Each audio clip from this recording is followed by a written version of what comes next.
ఈరోజు Monday nomination Pawan Kalyan Ritu ఆర్గ్యుమెంట్లో ఎవరిది correct అని అంటే నేను అబ్సల్యూట్లీ 100% 200% కళ్యాణ్ది కరెక్ట్ అంట. అసలు మెయిన్గా ఈరోజు ఈ ఈ వీక్ కెప్టెన్ ఎవరు? తనుజనా లేదంటే దివ్యనా? ఈ గొడవకి మొత్తం కంట్రోల్ వాళ్ళు చేశారు. కెప్టెన్ అయ్యుండి అక్కడ నామినేషన్ ఎవరిది నామినేషన్ వాళ్ళు మాట్లాడుకోవాలి. వాళ్ళలో ఈమె పేరు ఏదైనా వచ్చినా, ఈమెకి ఏమైనా సపోర్ట్ వచ్చినా, ఈమె వల్ల థర్డ్ పర్సన్ ఏమైనా నెగిటివ్ అయినా ఆ డిస్కషన్ గురించి తర్వాత డిస్కస్ చేయొచ్చు వాళ్ళ దగ్గర. ఇది కాదు తన ఇంటెన్షన్ ఇది అని చెప్పేసి తనని నామినేషన్లో ఆర్గ్యుమెంట్ చేసుకోవాల్సింది పవన్ ఏం చేసిండు ఈరోజు? నవ్వడము, ఏడవడము. నాకు నిన్ను నామినేట్ చేస్తే నాకు ఏడుపొస్తుంది, నువ్వు నాకు నామినేట్ చేస్తే నాకు నవ్వు వస్తుంది అని ఇమాన్యువల్ని, పవన్ కళ్యాణ్ని ఒక నామినేషన్ ప్రాసెస్లో ఉన్న వాళ్ళని ఎంత లైట్ తీసుకొని ఎలా మాట్లాడిండంటే అసలు నామినేషన్ చేసేది ఇప్పుడు ఇది నామినేషనా లేదంటే నార్మల్ డిస్కషనా అన్నట్టు అనిపించింది.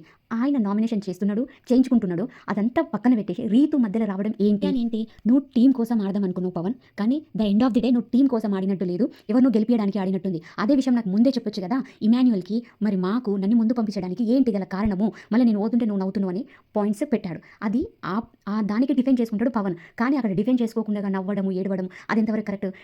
ఆయన లేని బాధ, ఆయనకి లేని పవన్కి లేని బాధ రీతుకి ఏంటి?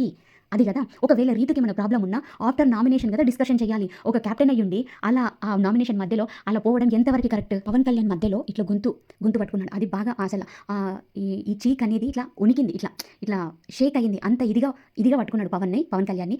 కానీ అది నెగిటివ్గా తీసుకోలేదు పవన్ కళ్యాణ్, నెగిటివ్గా తీసుకోలేదు అక్కడికి. ఎందుకంటే తను అడ్డం రావట్లేదు, తనకేం ప్రాబ్లం లేదు, రీతుకు ప్రాబ్లం ఉంది కాబట్టి రీతుని కాన్సన్ట్రేట్ చేసి రీతు దగ్గర ఆర్గ్యుమెంటే పెట్టుకుంటున్నాడు పవన్ కళ్యాణ్. అది కరెక్ట్ కాదు అని చెప్పేసి ఇమాన్యువల్ పవన్ని కొంచెం పక్కకి తీసుకెళ్లడం జరిగింది. అదే ఒకవేళ అట్లా కాదు, అట్లా ఎందుకు పైకి వస్తున్నావు అని చెప్పేసి పవన్ పైకి వెళ్ళలేదు ఇక్కడ కళ్యాణ్. ఎందుకంటే అసలు పవన్కి ప్రాబ్లమే లేదు కదా, రీతుకి కదా ప్రాబ్లం ఉంది. అందుకే రీతుని కాన్సన్ట్రేట్ చేశాడు. అదే ఇంకా ఇచ్చిన మాట మీద నిలబడలేదు అనే ఒక మాటకి పవన్ కళ్యాణ్ స్ట్రాంగ్గా పెట్టిండు రీజన్. అది వాళ్ళు ఒప్పుకోవడానికి ఇదైతుంది. అది పవన్ చూసుకుంటాడు. రీతు ఎందుకు వచ్చింది మధ్యలో? ఒక కెప్టెన్గా అక్కడ ప్రాబ్లమ్ని సాల్వ్ చేయాలి, కానీ తనే ప్రాబ్లం అయితే అంటే అది కరెక్టేనా?